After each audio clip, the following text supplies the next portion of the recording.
नमस्कार।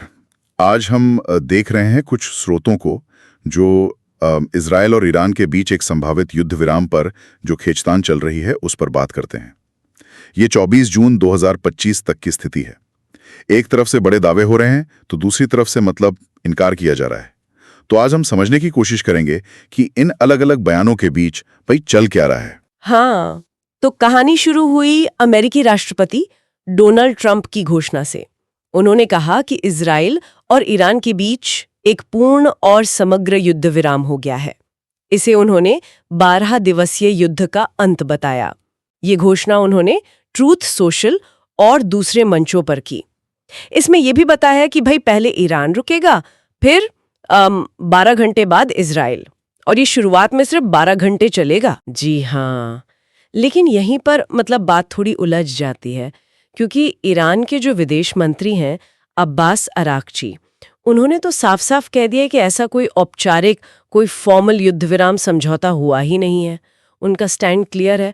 वो कह रहे हैं कि ईरान अपनी तरफ से एक्शन तभी रोकेगा जब इजराइल पहले अपनी आक्रामकता बंद करे।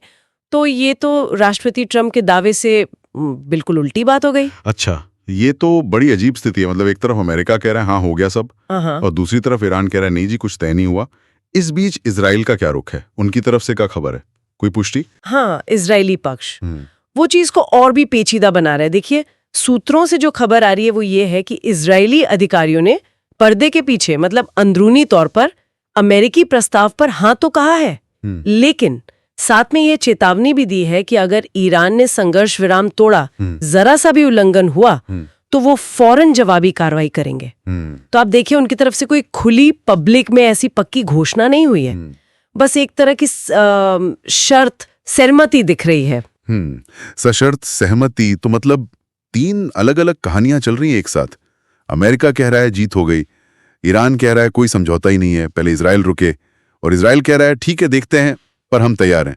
ये सब इतना अलग अलग क्यों है? कोई साझा बयान क्यों नहीं? बिल्कुल, यही सबसे अहम बात है। कोई जॉइंट वेरीफाइड स्टेटमेंट नहीं है जिस पर दोनों ईरान और इजराइल सहमत हों। और देखिए, ऐसा अक्सर तब होता है जब पर्दे के पीछे बातचीत तो चल रही होती है, लेकिन सार्वजनिक तौर पर हर पक्ष अपने वोटरों को, अपने लोगों को और दुनिया को एक अलग संदेश देना चाहता है। हो सकता है अमेरिका इसे अपनी डिप्लोमैटिक विक्ट्री की तरह पेश करना चाह रहा हो, ईरान शायद अपनी शर्तों पर अड़ा रहना चाहता है, या किसी औपचारिक समझौते के बंधन से बचना चाहता है। और इजराइल की जो सतर्कता है वो उनकी सिक्योरिटी की चिंताएं दिखाती है। वो फूक फूक कर कदम रख रहे हैं। हाँ, मतलब जमीनी हकीकत अभी भी साफ नहीं है। ऐसा लग रहा है कि सिर्फ बयानों का खेल चल रहा है। सही कहा आपने, स्थिति बहुत ही नाजुक है और अस्पष्ट बनी हुई है। हम अभी सिर्फ इन दावों को और उनके जवाबों को देख पा रहे हैं, पर असल में लड़ाई रुकी है या नहीं, ये जमीन पर पूरी तरह से साफ नहीं है। तो अगर हम इसे समेटें, 24 जून 2025 तक की स्थिति ये है कि इजराइल ईरान युद्ध विराम पर भारी कंफ्यूजन है। अमेरिकी दावा है, ईरानी इनकार है और इजरायली सतर्कता है। सब कुछ एक साथ है, पर कोई ठोस पक्का समझौता सामने नहीं है। जी हाँ, और ये हमें एक बहुत ही अहम सवाल पर लाकर छोड़ देता है कि जब सार्वजनिक घोषणाएं इतनी अलग अलग हों, एक दूसरे के विपरीत हों,